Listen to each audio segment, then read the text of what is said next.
This episode is brought to you by Pepsi Wild Cherry. Pepsi Wild Cherry is bursting with delicious cherry flavor and a sweet, crisp taste that gives you more to go wild for. Getting wild may look different these days, but whether it's opting for a solo Friday binge watch or a big night out, everyone can indulge in their wild side with Pepsi Wild Cherry. Also available in Zero Sugar. So grab a Pepsi Wild Cherry and get wild. Why take one vacation with the family when you could take all of them? With Royal Caribbean, you don't just go to the beach. You visit a private island and race down the tallest water slide in North America. You don't just go for a road trip. You ATV and zip line through the jungle. You don't just go somewhere new. You rappel down waterfalls and discover ancient temples.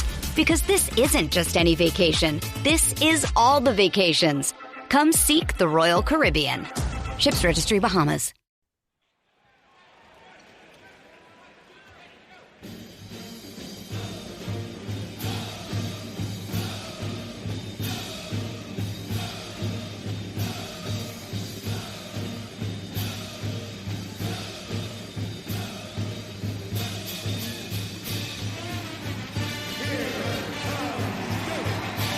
Hi there, Duke fans. Welcome to episode 561 of the Duke Basketball Roundup. I'm Jason Evans. I'm here with Donald Wine. We're both stuffed full of turkey, even though it's a couple days after Thanksgiving. Donald, how you doing today? I've had several itises since Thanksgiving night, so this is great. I got to tell you, just super really quick. So we had like 13 family members in town. It was a very, very big weekend for the Evans family. And we kept on, like, we'd order Chinese food for everybody one night, and then we had Thanksgiving, and then we all went out to Maggiano's with a bunch of leftovers. Mm-hmm. I'm a very lucky person. I'm fortunate, and I own 3 refrigerators. It's just happenstance of remodeling and things like that. All 3 of them, all 3 are filled to the gills with leftovers. My wife and I, like, our kids have now left. All the other family has left. My wife and I have enough food for like the next 2 weeks. Of leftover Italian, Chinese, and turkey. That means you did it right. That means you ate a lot, but you have a lot left over. You don't have to worry about cooking. You don't have to worry about like, what I want to go to order. You just go in the fridge, raid the fridge. Exactly. Well, the nice thing is I do all the cooking around the house, so it means that I don't have to make meals for the next several days, which is always I enjoy getting that break. All right, lots of turkey sandwiches. Yes. Speaking of turkey, the Blue Devils almost laid one on Friday night against Southern Indiana. This was not the game that anyone expected it to be. If you were one of those folks who hopped on your podcast feed on Friday before the game happened to hear Donald and I break it down, I don't think either one of us anticipated a contest anything like what ended up happening in this game. The Blue Devils ended up beating Southern Indiana by a score of 80-62. Donald, I'd argue that the game was far closer than that final score indicated. Absolutely. Although I'm not sure. I don't think I ever, in fact, I know I was never worried about this game. In fact, there was a moment in the first half when, Southern Indiana, I think they were about 10 points. I was watching the game with my brother-in-law, who's a fellow Dookie, graduated just a year after me or 2 years after me. I didn't know him at the time because he wasn't my brother-in-law at the time. That makes sense. I was watching with him and with my kids, and his kids were all Duke fans. And Duke was down about 10 points. And I said, if you give me Duke minus 15, I'm still taking it right here. No question about it. And everyone was like, okay, well, we'll track that. And up until the final minute, minus 15 was looking like it was in a lot of danger. Duke got there to an 18-point margin at the end, but it was a very, very tough game. And full credit to Southern Indiana. I mean, no question about that. But before we get to our full recap, let's start with the headlines like we always do. We had several really, really good ones from people who were definitely paying attention to the turkey theme. Josh Levinson brought us this one. He said, kicking and screaming Eagles go down despite Devils playing like cold turkeys. I like that, Josh. Tom Wildermuth, who, by the way, is one of our most reliable emailers. Tom hits us up virtually every game. Tom had this one. Too much turkey in the first half, a lot more stuffing in the second. I like that. Jason, that was my favorite one. That was my favorite one by far. Way to go, Tom. This was a tale of two halves. There's no question about that. Ken Hazen chimes in with, Duke confused by starting time. Begin play at 7. Unfortunately, the game time was 6. Ken, I thought that was brilliant. Also, that's really good. I completely agree. For the first hour, it was like the Devils weren't even there. And then lastly, I had Ken Goodson, who said tryptophan overdose almost catches up with dozing Devils. A little allusion to the chemical that in turkey that causes us to fall asleep. Yeah, it looked like we were sleepwalking for at least half that game. Donald, were there any other headlines you liked? No, like I said, I think Tom Wildermuth was my favorite one. There was a lot of references to eagles and birds. I think Howard Vidgen said Filipowski flips off the birds. You know, borderline for this fan. Yeah, I intentionally left that one out. But it's one of those where, like, yeah, it we'll talk about Flip obviously during this game, but the Screaming Eagles really came to play, as you mentioned, and they deserved the effort that they gave. It was definitely deserving. Even though they went down, they should be very, very happy with their effort in Cameron. Yeah, so let's get right to the good, the bad, and the plays of the game and stuff like that. My good, and I'm going to start with this one. There was 3 minutes and 29 seconds left in the first half. The Blue Devils were down 8 points, 32-24, and there was a media timeout. And at that media timeout, at that point in the game, Ken Pomeroy, who keeps track on a rolling basis with every second of the game of your chances to win the game, had lowered Duke's odds from all the way down at 99.7%. He gave the Blue Devils a 99.7% chance to win. He lowered us from 99.7 all the way down to 96.7. Still prohibitive favorites, but the Blue Devils were down 8 points. And like I said, less than 4 minutes to go in the half. And the starters had been in at that moment. And after the TV timeout, most of them, all of them, other than Tyrese Proctor, remained seated on the bench. Tyrese Proctor came back out, and he was joined by Caleb Foster, Jalen Blakes, Sean Stewart, and Ryan Young. Now, I'm telling you right away, Donald, that's not like an ideal offensive lineup. It's not one that it exudes confidence that you're going to put a bunch of points to the board. But Jason, I know you're going to get to this. This is one of the plays of the game. No, yes, absolutely. Those guys came in and they were killers. They clamped down on the defensive pressure like, wow. And you saw Southern Indiana suddenly scrambling, unable to find any offensive rhythm. It was a changing point in the game.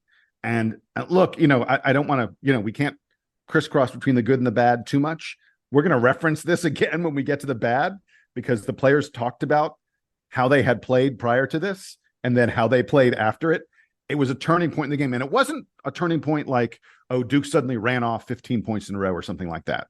We did go on a pretty big run there, stretching from the end of the first half through into the first several minutes of the second half. Very nice run that completely changed the game around. But it was, to me, Donald, it was the attitude, the effort, the intensity that those guys brought when they were on the floor. It wasn't even like it ended up, like if you look at the box score, it's not like, oh, they got 3 steals, blocked a shot, and forced a shot clock violation. It was just, you saw that those guys were like, we're here to play now. And Southern Indiana, you're going to have trouble even bringing the ball up, past the timeline, because we are all in your business. I thought that was, and I mean, it completely changed the complexion of the game, just the effort that those guys brought and the way the rest of the team responded to that. So that's my first good. I bet you want to talk about it. Absolutely. Jason, is what we call statless domination, because as you mentioned, not a lot of stats can reflect what they did in that game. And even John Shire afterwards, he talked about that. And he mentioned something, Jason, that we've talked about in this season so far with all these guys coming off the bench, the rotations kind of flip-flopping. And he mentioned with that group, he said they got us close. I think it was 4 at the half. It could have easily been 10 or more. For that group and our bench, you never know when your number is going to be called. They picked up the energy and they picked up the fight on defense, which, again, as I mentioned, a lot of these things, it's not like they were coming in and, blocking shots off the glass and throwing alley-oop dunks and hitting a bunch of threes. Right. They just played the defense that we expected the entire game, and they picked up the energy, which was missing in that first half. So, like I said, you never know when your number is going to be called. He alluded to that in his comments and said, hey, when these guys got their number called, they came in and they provided the energy and they provided the effort that was required to be a Duke basketball player at that moment. Yeah, it was fight to me. What I was seeing was a team out there fighting, and they hadn't been fighting up until then. And it's worth noting, all game long, it felt like Southern Indiana was throwing stuff in that they would not ordinarily make. There were, the announcers were like, well, that guy just hit his second 3-pointer. He's hit 4 in his career. And you're like, what the heck is going on? I can't even count how many times I screamed, oh, come on, at the screen after Southern Indiana had hit some shot that I'm like, there's no way they make that shot on a regular basis. I don't watch this team very much. There's just no way they hit those shots all the time. There was a lot of those, like, 2 seconds left in the shot clock, and they would throw up a three and it would go in, and like the announcers would be like, well, that won't happen again. And then like 2 plays later, it would happen again. So yeah, again, full credit to Southern Indiana for their effort. And again, sometimes those shots go in, sometimes those shots go out. If those shots go out, we're talking about a 40-point blowout, but it wasn't that way. And because of that, again, they kept building momentum and they kept fighting. But this unit, Jalen Blakes, Caleb Foster, Tyrese Proctor, Sean Stewart, Ryan Young, they countered the energy, and we needed that at that particular moment. Again, go back to the beginning of the season, Jason, the first practice, John Shire said that he didn't want our guys to be at their best all the time, but when best was required required at that moment, and they brought it. Yeah, I like that. The reason I brought up the fact that they were making all those shots was that I did feel like that this Duke team did not seem to get flustered. When they got down, I didn't see guys coming down and being like, okay, I got to do this right now. They recognized that there was still plenty of time left in the game. They recognized that they're the better team and that they're capable of shutting Southern Indiana down when they need to and then scoring points when they need to. But I really like the fact that there was no panic in this Duke team. There was no fluster in them because, that could easily happen. There are plenty of teams, even some Duke teams I've seen in the past who have succumbed to that. All right, hey, should we talk about a couple players? Yeah, I think there's a couple that need to be shouted out. Yeah, so you go ahead and start it. Well, I'm starting with Kyle Filipowski, especially in that second half. When you look at this full stat line, 21 points, 14 boards, 3 assists, 3 blocks, and 1 steal. And I think he just had the one turnover early in the first half. So he had a great game. And again, when there are points, can I give his second half stats? Because his second, like those stats, the full game stats, very impressive. Yeah. His second half stats, and folks, go ahead and double these. Imagine if he did this for a full game: 15 points, 7 rebounds, 2 blocks. I mean, yeah, in the second half, he was ridiculous. And again, he realized at one point, like, hey, I got to play better. I'm the best player on this floor. And he played like it. And for Kyle Filipowski, also, I think in the first half, there were times where even when we weren't really, doing much, the person who was trying to get us out of it, at least with his play, was Kyle Filipowski. He was manhandling guys inside. He was getting to the basket. He was making shots. He was getting to the free throw line. He was doing everything that needed to be done. But again, his energy in the second half was really what set us off on that run. I think he had a point where he scored like 8 of the first 10 points or something like that. And it was just him just taking the ball, backing down and going to the rim and getting buckets. And that's what Flip does. He wasn't great from behind the arc today or on Friday night, but he was able to make up for it in other ways. Like I said, he cleaned up on the glass. He provided defense. He even provided some assists when we needed him, and he put the ball in the basket. So that's what you expect from Kyle Filipowski. And in the full game, but that second half especially, he was excellent. Yeah, I thought he was almost unstoppable in the post. He got the shot he wanted. Now he'll even tell you he didn't knock down. There were some of these shots that he missed in close that he probably expects to hit. But I thought his ability to get where he wanted to be in the post was truly elite. And then the other guy I want to talk about in terms of their second half was Jeremy Roach. I've been the dude bagging on him. I've been the dude mentioning, what's Jeremy Roach has just been deferring a lot lately, hasn't been scoring as much and hasn't been taking as much control on offense. And lo and behold, in the second half, he puts up 16 points. Again, 16 points in the second half. Took the ball into the paint again and again, created shots for himself to the tune of 5 of 8 field goals in the second half, 2 3-pointers. And he drew a lot of fouls and got to the free throw line. I also noticed that as well, that like he was getting in there and they knew they couldn't stop him. So they were trying to put a body on him and they were fouling him a lot. This was the Jeremy Roach that takes over games. This is the Jeremy Roach that we need to see from Duke against our top opponents. And frankly, hasn't been there for about a week and a half or so. And so I was glad to see him come back. Playoff germ. That's what it was in the second half. Like that type of attitude and going and getting his, and it was mentioned the fact that he didn't even have an assist. And I almost don't care, right? Because his job right there was to provide the scoring, provide the leadership, provide the attack, and so he did that. I think also it coupled well with Tyrese Proctor, who had 7 assists in this game. So he was feeding guys all over the place and really making it where, even though he had an off shooting night, he had 11 points, but it was an off shooting night for Tyrese Proctor. He was making up for it by distributing the ball to the guys who were getting buckets. Yeah, although Tyrese Proctor broke his streak, he had 3 games in a row of 0 turnovers. He had some turnovers in this game, but I thought Proctor, for the most part, had a pretty good game. Among the starters, there's some guys who struggled. I thought Proctor, other than those long range shots that he, I'm sure he'll tell you he should have knocked down, I thought he had a pretty nice game. The last thing I wanted to mention in the good, and then Donald, I'll let you wrap up the good if you got anything else, is I just thought in general, look, we talked about it regarding Flip and Roach, but just in general, I thought Duke did a very good job of taking the ball to the bucket.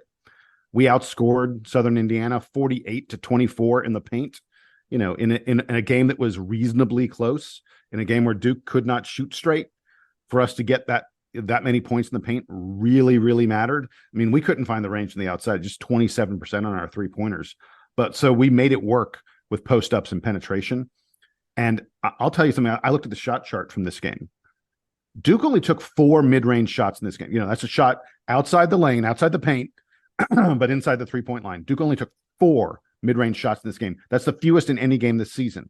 If you are a regular listener to our podcast, you know that Jason hates the mid-range shot. It's not a good shot. By the way, on the season, Duke's only hitting 38% on those mid-range shots. There's a reason I hate that shot. It is just not worth it. So I love the fact that Duke avoided falling into the trap of the mid-range game, and that in a game where we knew we weren't hitting 3-pointers, we didn't take a lot of them. We only attempted 18 3-pointers in this game.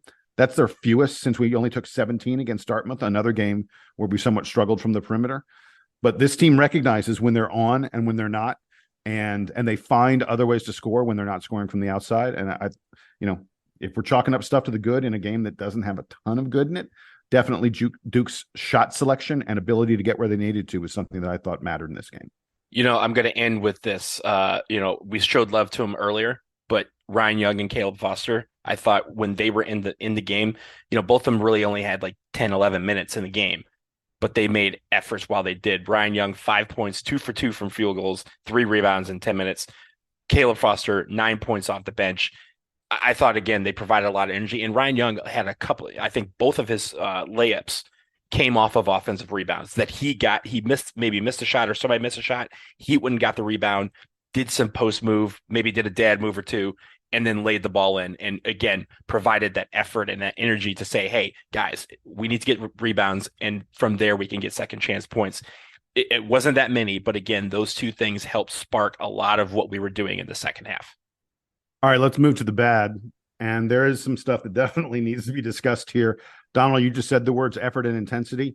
Under my notes on the bad, the very first line says effort and intensity. Mine says energy and intensity. So we're in the same thing, baby. Same thing. Different words, same meaning. Kyle Filipowski and Jeremy Roach came out and spoke to the media in the post game, and both of them admitted that the team did not take this opponent seriously. That Duke did not have the effort and have the intensity that our opponent deserved. And Flip said they had a mindset that they should not have against any team. I'm glad the guys recognize that, but it is still a real problem that this Duke team clearly was overlooking Southern Indiana and wasn't focused on playing a Division I basketball opponent. Both Flip and Roach said that the defense by those bench dudes at the end of the first half was the turning point in the game, and that it inspired everyone to play harder in the second half. But I'm telling you something, they should have been playing harder from the opening whistle. You are at Duke. You are going to get everyone's best shot. You cannot come out and just be lackadaisical and not respecting your opponent. It was, that first half was one of the worst efforts I've seen from a Duke team in many, many years. It cannot happen again. I don't, there maybe there's 1 or 2 other games in the schedule where you can lounge around and then turn it on in the second half and still win by close to 20 points. But this will not work against the vast majority of teams that Duke is playing. And frankly, they should not get in the habit of doing this. I'll go further, Jason. I don't want to see it. I don't think there's any games left on the schedule where you can get away with this after it happening here. And remember, this was Southern Indiana's first trip to Cameron. It was the first time Duke and Southern Indiana had ever met. So of course, Southern Indiana was going to be up for this game. Like as we mentioned, they were 1-5, and the only team they had beaten was a team from Tiffin, Ohio. That's not even in Division One. This team came ready to play, and you have to expect that every team that has walked into Cameron this year has come ready to play. And the answer that we have to provide is energy and intensity. Southern Indiana had it in the first half. We did not. And it wasn't just the not making baskets. I know John Shire mentioned the slow start was about our defense and about the fact we weren't really making a lot of baskets. And hey, that's going to be fine. Like we mentioned, there's a lot of times we played excellent defense and Southern Indiana still made buckets. You can't get down on that. But the part about the effort and intensity is always something that you can bring. If you can't make a shot, you can still bring that effort and intensity. We saw that from that 5 that came out after the under 4 media timeout in the first half and took us to the end of the first half. The effort and intensity can be there even if you were not filling up the stat sheet, and we just did not have it. And that's something that I don't think anyone wants to see again. K-Man, our friend K-Man mentioned this, that Callum Flip said, hey, they weren't ready to play and the effort level wasn't there. It wasn't. And I'm glad that they recognize it. But now that they recognize it, take the steps needed to make sure that this never happens again. Every team that we play moving forward is not going to sit there and say, oh, yeah, give us your 50% effort. We'll still let you win the game. Everyone's coming for us, and we have to be ready for it. Yeah, and I'll tell you one place where the effort and intensity translated to rebounding. I mean, that's always a place that you can look for, and it shows up. Duke won the rebounding battle 38-33. Frankly, I'm a little surprised that we won the rebounding battle, given the way the game looked and the way it sort of played out. We talked about in the preview, Donald, this is a small Southern Indiana team. There are times when their tallest guy on the floor would be no taller than the third tallest guy on Duke. And they should not have been able to compete with us for rebounds the way they did. I was just disappointed. Our guards, who've been outstanding rebounders in recent games, and we've talked about how much we need the guards to rebound. Tyrese Proctor got 2. Jared McCain did not grab a single rebound. Jeremy Roach only got 2. Our guards need to be helping out on the boards more than that. Frankly, Caleb Foster, who played fewer minutes than all 3 of those guys, had 3 rebounds. I mean, at least he was going out there and getting some boards for us. But I really felt like our effort on rebounds, it was lacking throughout the entire contest. Even when we picked it up a little bit defensive pressure and the such, I still didn't feel like we were seeing Duke own the rebounding the way they should against a team of this size.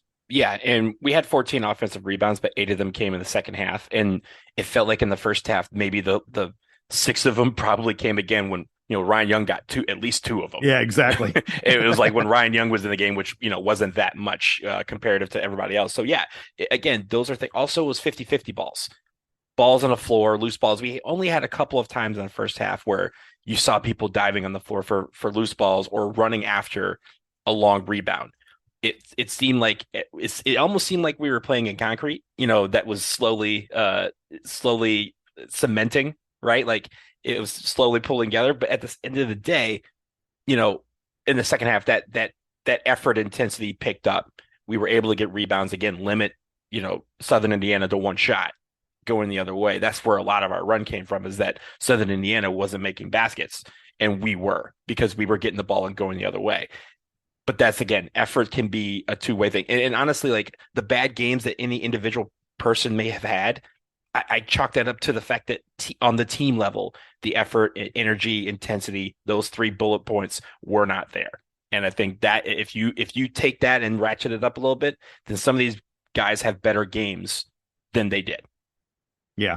All right. So about to wrap up the bad, I have 2 things I additionally want to mention. We've talked about the poor shooting. Duke only hit 27% from three-point range. That's not good. But I also noticed free throws. We only hit 60% of our free throws. And there were a lot of points that we left, just sitting there on the rim. And we're normally hitting closer to 80%. Yeah. Yeah. So it was a problem. And then the last thing I wanted to talk about. So I have a good buddy, lived in my dorm freshman year, class of 89, Chris Farrell, Chris has joined us on the podcast in the past. He's been our representative at some stuff because he lives there in Durham. He goes to virtually every game. And Chris pointed something out. And there's no, Donald, you're not going to know about this. I don't think anybody who wasn't at the game would know about this. But I'd be interested in hearing from folks who were there to see if they thought the same thing. Chris said in the pregame, he noticed the announcer was, he said, the regular announcer he thinks was on break because it didn't sound like it was the same guy as usual. And the guy who was doing the announcing, he thought was very disrespectful of Southern Indiana. He said that at the start of the game, the intros were just like name and number. Number 12, Donald Wine. Number 18, Jason Evans. Like no hometown, no class year, no height, no position, nothing else. And it sort of stuck out to him. And he just said sort of like the way it sounded and just the cadence of it and everything, it felt disrespectful. It was like, he said it felt to him like the announcer, didn't care who the Southern Indiana players were. Just like, yeah, whatever. Here's the guy, here's a name and a number. And he was like, if he'd been a player for Southern Indiana, Chris said to me, he's like, I'd be fired up. I'd be mad if the public address announcer treated us like that. I'm not sure that other people noticed it or that was the case, but it was a very interesting observation from Chris. And I just thought it was worth pointing out because they sure Southern Indiana sure played like they were angry at the start of that game. Well, my thought on that is if it's a substitute, and again, we weren't there, Jason, so we can't confirm whether it was a sub or someone like that. If it's a substitute, it'd be one thing if it was the normal announcer doing that when he normally does something else. But if it's a substitute guy, that's probably just like, hey, this guy's, not here. I need you to step in, read this sheet. I'll say in a lot of NBA arenas, they do that too. And it's not like, they'll be like number 35, Kevin Durant. Like they'll say a very deadpan, and that's part of the allure of, it's just we're not here to, root for the opposing team. So I'm not going to, really say that it was disrespectful because I wasn't there. I will say that, when it comes to things like that, those are little details that people pick up on. And if you're the sub or whatever, you still are expected to perform at a Duke level. That's everybody, right? The managers are expected to perform at a Duke level. The coaches, everybody in that gym, the Cameron Crazies, everybody's expected to perform at the level that is required and expected. So whenever something like that happens, it opens the door for people to view that as disrespect.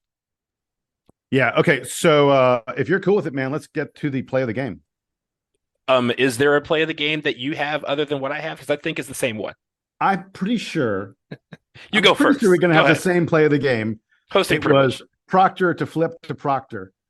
Kyle feeds Tyrese. He runs through the middle of the lane and just throws down a vicious, it's one of those slams where your eyes go open and you're like, damn, did that just happen? Did not expect to see that. And it ends up in a very interesting way because it ended up not only with an and one, but like technical fouls assessed all over the place and stuff. Tyrese kind of stepping over the dude a little bit. Clearly the play of the game. What's your opinion on the technical there?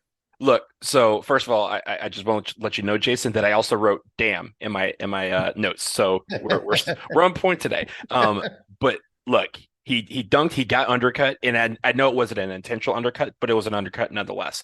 And when guys get undercut while dunking and are not able to come down naturally, that pisses people off. And so it's not like he stepped over him. He definitely tried to stare at him, and the referee was right there to kind of push him back because the referee knew that as soon as Tyrese Proctor came down that he was visibly upset at that. And here's the thing: in the replay, he didn't say anything. It was just a stare down.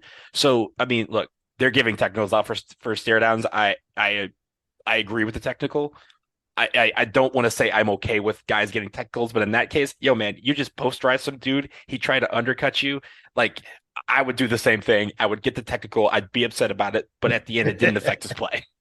Exactly. All right. So we got the same play of the game. We're going to take a quick break. When we come back from the break, we're going to tell you our player of the week, and got a little bit of football to talk about. Blue Devils going bowling, regular season over, ends on a win. Way to go. We'll have the details after the break. Why take one vacation with the family when you could take all of them? With Royal Caribbean, you don't just go to the beach. You visit a private island and race down the tallest water slide in North America. You don't just go for a road trip. You ATV and zip line through the jungle. You don't just go somewhere new. You rappel down waterfalls and discover ancient temples.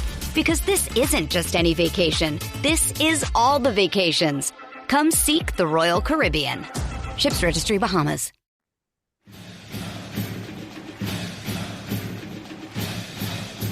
Okay, we are back from the break, and we've forgotten to do this for a couple weeks, but we are now remembering, and we will continue to remember. At least I hope.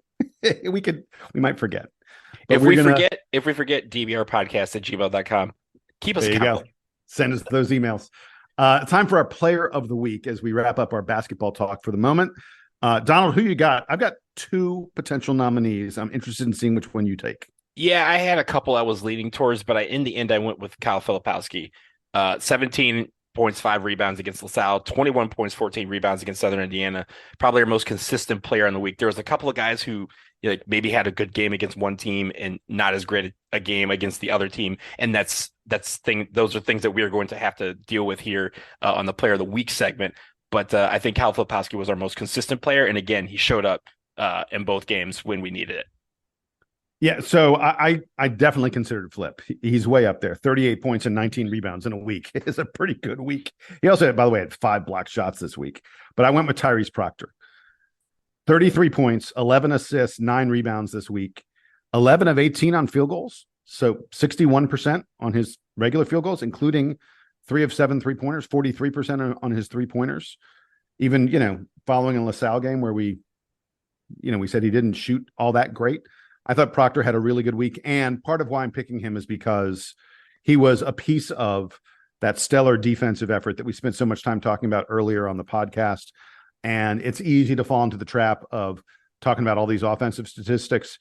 Tyrese Proctor is clearly a great defender for Duke and showed it multiple times this week. And so, I'm going to reward that as much as I want to reward the offense. So I went with Tyrese Proctor. That's a great choice. Great choice. Hey, I got one last really quick thing before we get to the football. I mentioned my brother-in-law and I were watching the Southern Indiana game, and he's a big Duke fan. And we were talking a little about the multi-team event. All these other schools are off in Atlantis and Maui and other places like that, playing a bunch of Power 5 programs and the such. And he was like, there's a piece of me that's like, why did Duke set up this somewhat silly Blue Devil challenge where, frankly, all 3 of the opponents were not expected to be much of a challenge? And we were chatting about it some, and part of what we pointed out, I was like, how much does it really matter at this point in the season to play 1 or 2 more good teams sandwiched in between Michigan State and Arkansas? I mean, Duke's already played some really good teams. We're about to play another one in Arkansas. Like, the schedule, this early season schedule is very challenging. Like, how much is it going to impact the team when we get to February and March, when it really matters whether we played an extra good team or 2 right now? Like, I actually think there's something to be said for the fact that we've spread it out a little bit. So there's time, you play a good team. There's time maybe to work on some things, play another good team, time to work on some things. After Arkansas, we're going to have Baylor coming up a couple weeks later. There's some logic to all of this. But the thing my brother-in-law pointed out that I thought was really interesting, he said, rather than going a long distance, rather than flying someplace, dealing with, this crazy holiday airport traffic and stuff like that, even though I know the team flies differently from the way the rest of us fly, there's still, some difficulty with all this travel. He said Duke chose to stay home, and he speculated to me. He was like, I bet they invited like a lot of the families to come in and hang out with the team. I bet the fact that we're playing bad opponents, mediocre opponents, kind of means that Shire will be able to use the bench more. It didn't work out against Southern Indiana, but these other games in this MTE, the other recent games we played, Duke really got to stretch out the bench a bit more. And he was like, I wonder if they brought all the families in, had a big team dinner and stuff like that. Look, I said to him, I go, I can check with some sources. And it turns out Duke did have a lot of the families of the players came in to be a part of the collective family of the Duke basketball team. And they had a big big family turkey dinner on Thursday night. All the players, all their families. I can't even imagine how many people it was. I bet it was a very large event. Not every, I'm told that not every family made it in, but a lot of them did. And anyway, I just thought it was interesting that my brother-in-law had this theory, and then I checked it out. It makes a lot of sense, especially if you've got the kind of schedule that Duke has, to not go crazy Thanksgiving week with some really difficult tournament in some far off place. What do you think about all this, Donald? Well, Jason, when we get done with this recording, I'm going to ask you what recording device you have on my computer, because you clearly are looking at my notes. Because in my notes, I have a comment from John Shire in his press conference about this very thing. And here's what he wrote. He talked about, the 3 games that we played and how they weren't, traditional. It wasn't a traditional multi-level or multi-team event that we normally have. But he said, quote, "It's a great learning experience for us in playing these 3 games, and the challenge has been really good. It's been different being at home for Thanksgiving for this week because we are so used to being in other places. But for this year, the way the schedule worked out, this was a really good thing. I do not anticipate us being in this position going forward." So this is something where he says, yes, this is like a quirk in the schedule where, hey, we're playing a couple of good opponents. We have another good opponent. We wanted to kind of space this out, give us a chance at home. But at the end of the day, I don't think the Blue Devil Challenge is going to have necessarily a year 2 next year. This may be something where the quirk of the schedule worked itself out, but maybe next year we end up hitting the road to one of these tournaments. Because again, Jason, as I mentioned, they're all over TV, and the fact that Duke was at home while everyone was elsewhere, it kind of leads Duke fans to be like, why send the guy somewhere for Thanksgiving and give him a chance to go somewhere on the road. It doesn't necessarily need to be Maui or the Bahamas or something like that, but give them a competition against. And we've been in New York in some of these, before, like the NIT season classic and things like that, Empire Classic. But for them to hit the road and kind of get that experience on the road, also again while bonding as a family, as a team, and also their family being able to travel as well, is something that I think Duke fans like. But I do appreciate the fact that the Duke families, the families of the players, were able to come in and make this more of a traditional Christmas, especially given how young our team still is. Yeah. Let's not forget, this is a team that is full of younger guys, even though we feel like they're more experienced than usual. And especially deep tease, Donald. We're going to be previewing the Arkansas game. That Arkansas team is really old. old as dirt. They are really old. We're going to be getting to that in the next day or so, but that's going to wrap it up for our basketball conversation right now. We're going to quickly turn to football because Jim Sumner, who covers the Duke football team, tells me that the Blue Devils just completed their first undefeated ACC season at home since 1989. And it is also the first time in Duke history that they have won 6 home games. That's because they had a dominant second half against a Pittsburgh team that we've had a lot of trouble with in recent years. Duke-Pittsburgh. A lot of shootouts. Yeah. And usually Duke ends up on the wrong end of the shootout. But the Blue Devils win this game, their final regular season game, take their record to 7-5. A lot of seniors got a great send-off in this game. Talk to me, Donald, a little bit about what you saw from the Blue Devils in a very, very big win and a nice way to cap off what's been a challenging season, a super difficult season in terms of the schedule and injuries and stuff.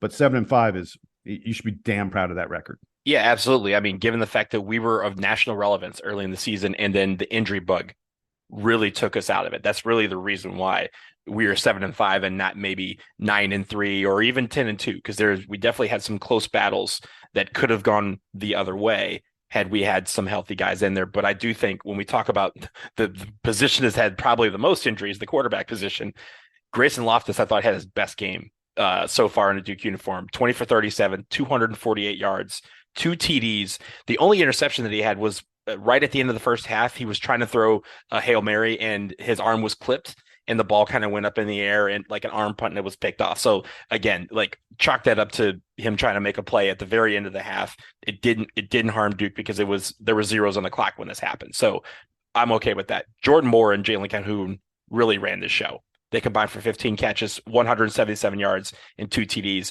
Duke's offensive line, shout out to them. They allowed 0 sacks yesterday. Grayson Loftus, his shirt was clean. He only had 4 plays where Duke was tackled behind the line of scrimmage. converse that with Duke's defense. They had 4 sacks and 10 tackles for loss, and they had Jeremiah Lewis with an interception, Nick Morris with 12 tackles. So I thought all sides of the ball were great. And I'll end, Jason, with this. We played tough. We ended the game great. And when we needed to get points and we need to get field position, I want to shout out a team that we don't normally shout out on this podcast, the kicking team. Todd Polino, 3 for 3 from field goals, longest field goal, 48 yards, 3 for 3 in extra points. He was, again, perfect on the day. Porter Wilson, our punter, 3 punts, 2 of them landed and ended inside the 20-yard line. Again, this was a game where field position led to a lot of points for us, and the fact that he was able to pin Pitt so deep gave us a lot of great field position that we turned into points on the other end. So shout out to those two. Shout out to the rest of the team and the coaching staff for rebounding after what was a pretty difficult 3 weeks. We had we had to necessarily come from behind to beat Wake on that Thursday. We lose in heartbreaking fashion to UNC. We lose a late game to UVA, and then we come back against Pitt to end the season 7-5, 4-4 in the ACC.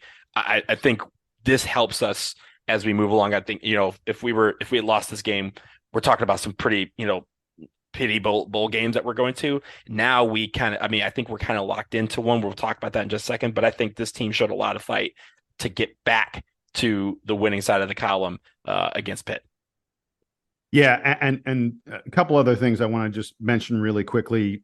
First of all, a hat tip to Jalen Calhoun with his final reception of that game. He had topped 3,000 yards receiving in a Duke uniform over his 5-year career. I mean, wow, that's just 3,000 yards. That's he's only the 4th Duke player to do that. Exactly. It is really, really impressive. I also want to mention we've talked a little bit about the impressive transition that Jordan Moore made from being a quarterback to being a wide receiver. He had over 100 yards receiving in each of Duke's final 2 games. He is only a junior, and I'm really excited about what he's going to be next season. I think that he has truly come into his own. He is he's an all ACC contender, I think, coming into next year. And it's a very, Duke's in an interesting situation. We don't know if we're going to get Riley Leonard back for our bowl game. Grayson Loftus, though, looks better and better. I mean, he's a true freshman. You get freshmen who play quarterback sometimes, but usually they're guys who redshirted. It is surprising to have a true freshman performing as well as Grayson Loftus is. And lastly, before we get into the bowl thing, I just wanted to really quick reflect. I mean, this team had some huge wins. Mm-hmm. Win against Clemson, obviously, but look back on that NC State. Have you looked at the ACC standings? NC State's like the 3rd best team in the ACC. They killed UNC yesterday. Right. They mollywopped UNC. And we made them look like the bottom tier of the ACC when they played us. We beat them 24-3 when we were reeling from the loss of Riley Leonard. I mean, some of these, and there's several other wins in the schedule that you look back on and you go, that's something you can be incredibly proud of, Duke Blue Devils.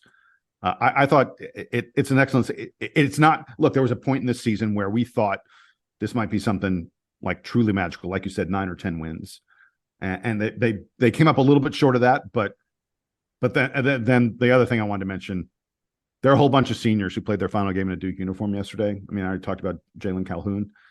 There are tons of other guys. I'm not going to mention all of them, but they should be super proud of themselves, because as much credit as we give to Mike Elko and his staff for rising this team out of real doldrums. There were a couple of years where Duke was really not good at football. And as much as credit is given to the staff, credit also has to be given to the players. They're the ones who execute what the staff asks them to do. And we will miss these seniors. They are it is a special senior class that has been able to turn around this program and turn us into a really, really good, nationally recognized program. I wanted to also shout out Mike Elko for sticking to paying attention to some of these details. And what I mean by that is my friend Rosie was at the game yesterday. She goes to almost every Duke basketball game, every Duke football game. She's on the faculty there at Duke, one of my really close friends. And she mentioned, she was like, hey, did they, I was a video assistant on the football team when I was there. And they did, senior year happened. They didn't recognize us. They recognized those guys yesterday. They recognized the managers. And I know Sam was an equipment manager for the Duke football when he was there. Recognize those guys. Recognize the cheerleaders, the band, like those type of players. People who are involved with the process that is putting on a Duke football performance. And I think those attention to details are terrific. And I commend Mike Elko and the coaching staff at Duke for recognizing those players who put those people who put so much effort into making this team go. From the guys who, again, wash everything to make sure everything's ready for game days and for practices, to the guys who break down the film like I used to do so that these guys can get better in the film room every single day. All those people contribute to the success, and I'm glad that they were also recognized on their senior game as well. So congratulations to everybody involved in the Duke program. Now, Jason, we get to talk about bowl game, baby. Where we get to go. So what you got? Tell me where you think we're going. So look, there are, first of all, shout out to the ACC. When you combined Notre Dame, there were 12 teams that became bowl eligible yesterday. The 2 teams that were left that were able to become bowl eligible, there was only 2 teams that needed 1 win, and that was Syracuse and Virginia Tech, and both of them won yesterday. So that brings us up to 12 teams that are bowl eligible because of that, and also because of the fact that Florida State is, on the verge, they're teetering with that college football playoff that can help elevate so many teams up a bowl, up a tier, essentially. I think what's going on right now is that Duke is pretty probable to be playing in the Duke's Mayo Bowl, which is in Charlotte on December 27th. The great thing, Jason, about this, we haven't been to that bowl since 2012. It was the Belk Bowl back then. It was the first bowl that we'd been to, under David Cutcliffe in such a long time. It was like almost 2 decades. Was that the year we played Cincinnati? We played Cincinnati, yeah. It's a heck of a game. Yeah. It was the originator of the Scott Van Pelt Bad Beats segment on SportsCenter. But again, we showed a lot of fight in that. Again, our first bowl game in a long time. We haven't been back to Charlotte since then. I think this is the year that we end up going back to Charlotte. And the great thing about this, Jason, is we get to face an SEC opponent. A lot of people have said either Kentucky or Auburn might be that opponent. And I think that would be a real test for the Blue Devils. For me, I think when it comes to some of these bowls, when we're playing the UCFs of the world, it becomes in like the AACs and the Group of 5 conferences. Yeah. It becomes where we're just one of those, college football games that are on TV that people tune in to watch because there's nothing going on around the holidays, instead of a primetime matchup that people want to see. I think if we play an SEC team, no matter who it is, and again, if it's Duke or Kentucky or Auburn, that's going to be a matchup that people are going to want to see. That's going to be a matchup that guys are going to get up for. Hopefully we get everybody back healthy. I know Riley Leonard is the biggest question mark, but again, the way that Grayson Loftus has continued to improve, you have to expect 3 more weeks of practice will help us with that. But Jason, I also think when it comes to the ACC, we just have a lot of terrible bowls that we're tied into. I hope that, and this is one of we got 12 teams. Of course, they can't all be great bowl games. They can't all be great bowl games, but we have some bowl games that are in baseball stadiums. We'd like to at least play in a football stadium. We played in the Pinstripe Bowl. If we had lost yesterday, we probably would have gone to Fenway, which shout out to Sam. Nobody's trying to go to Boston in late December to play a bowl game. Trust me on that.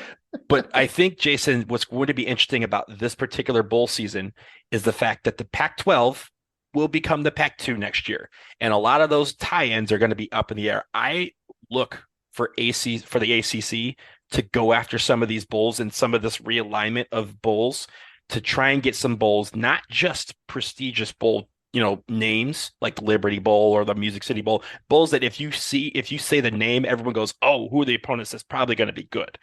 You want to go after some of these ones that have tie-ins where you're playing Power 5 conferences. You're playing those kind of opponents because, again, just ACC versus Big 12, ACC versus Big 10, that is going to generate excitement on its own, and it's going to generate excitement for the teams to play in them.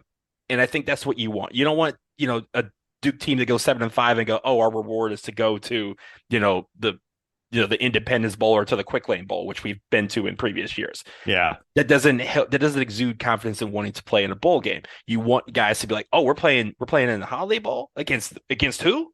Yeah, I'm there. I'm ready. And it also generates excitement for the fan base. So again, I think if it's in Charlotte, I think that's the probably the best case scenario because we'll play a good opponent and we'll be able to get a lot of our fans down there. It's a primetime game, or at least like late afternoonish, early eveningish. So it'll be when a lot of people are getting off of work and turning on the TV. So we'll see in the next few days. I think bowl tie-ins lock on December 3rd. So we have a week left. They'll wait for all the conference tournaments.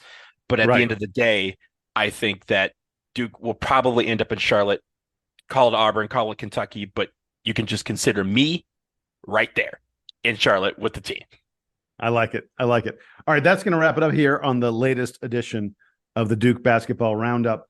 As a reminder, send us those emails, dbrpodcast@gmail.com. That's how you can reach out to us. Send us your headlines, your plays of the game after each time Duke plays. Also, don't forget, go to Home Field Apparel. Use the code DBR Podcast. You get to save some money off some fine-looking Duke gear, or, if you want to buy gear for someone else, you can do that as well and still use the same code. So it saves you a little bit of money, puts a couple pennies in my pocket. Not more than a couple pennies, but, we gotta take care of ourselves a little bit here. But anyway, for Donald Wine, I am Jason Evans. Happy Thanksgiving to all of you. Be sure to check your feed. We're going to be coming up with a Arkansas preview very, very shortly. Until then, he's Donald, I'm Jason, and this is the Duke Band to play us out and take us home.